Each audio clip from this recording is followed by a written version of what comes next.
안녕하십니까, 알림이 황희두입니다. 역시나 오늘도 윤석열 씨는 측근을 통해서 본인 소식을 전하고 있습니다. 내용 별것도 아닌데요. 곧바로 입당 안 한다. 추후 협의해야 된다.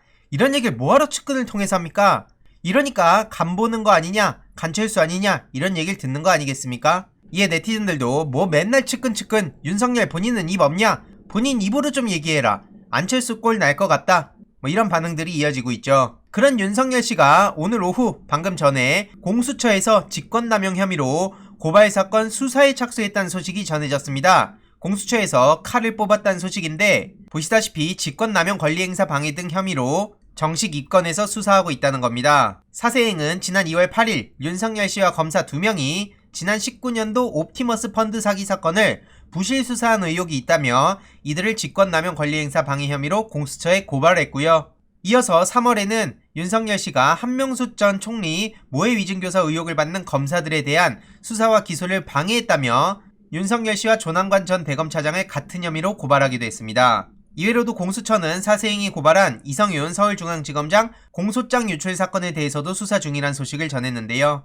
이에 네티즌들은 기대를 하면서도 우려의 반응도 이어지고 있습니다. 공수처가 제발 설치 취지대로만 상식적으로만 수사했으면 좋겠다. 더 바라지도 않는다 이거죠. 원칙대로 제대로 수사를 하고 그렇게 된다면 국민들의 지지를 받을 것이고 이것도 역시 흐지부지 덮는다면 공수처는 얼마나 많은 비판을 받게 될까요? 이런 반응들이 이어지고 있는 거고 참고로 우리가 우려하는 게 괜히 그러는 게 아니죠. 나경원 고발 13건 모두 무혐의. 선거 앞두고 나경원 씨가 다시 몸풀기를 시작하자 나경원 씨 모두 무혐의를 해주면서 오히려 털어졌던 그런 사례들을 기억하고 있기 때문입니다. 그리고 윤석열 씨와 관련해서 수많은 의혹을 불러오고 수많은 비판을 받았던 나경원 씨 역시나 여기서 메시지를 냈네요. 공수처 윤석열 수사를 두고 민주당의 신독재 플랜을 제기했다. 이런 식으로 터무니없는 소리를 하고 있습니다. 그러면서 현 정권이 본격적으로 윤석열 죽이기에 돌입했다면서 또 저렇게 관심을 요구하고 있는데요. 결국에 제가 봤을 땐 하고 싶은 얘기는 저건 것 같습니다. 본인과 국민의힘이 온몸을 던져 막으려고 했던 공수처는 이렇게 철저하게 야권 탄압의 특수임무를 수행하기 시작한다 라는 식으로 주장하고 있는데 한마디로 지금 이준석 씨 돌풍에 엄청나게 밀리면서 거 봐라 내가 이러니까 강성으로 목소리 내면서 공수처 막으려고 했던 거 아니냐 라는 정당성도 불어넣으면서 본인 어필하려는 것처럼 보이는 건 그냥 기분 탓일까요? 어쨌든 윤석열 죽이기라면서 얼토당토하는 소리를 하고 있죠. 역시나 이에 대해서 네티즌들도 많은 비판의 목소리를 내고 있는데요. 얼굴도 보기 싫다. 이건 무슨 개그냐. 윤석열이 조국 일가를 전쟁 사냥하듯이 탈탈 털어서 초토화시킬 때는 잘한다고 물개박수 치지 않았냐. 그런데 공수처에서 윤석열 직권남용으로 수사하는 건 신독재 플랜이다.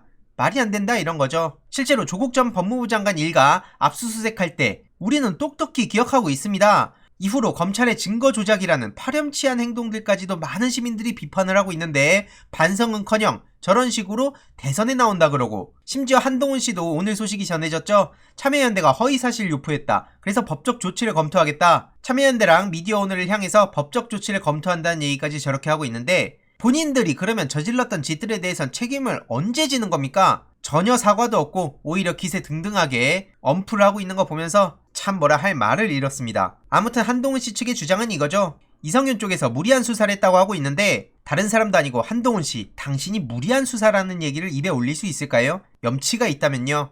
그러면서 허위사실 악의적으로 유포하고 있다며 참여연대를 저렇게 겨냥해서 저격하고 있습니다. 물론 네티즌들은 그렇게 당당하면 핸드폰 비밀번호부터 알려라.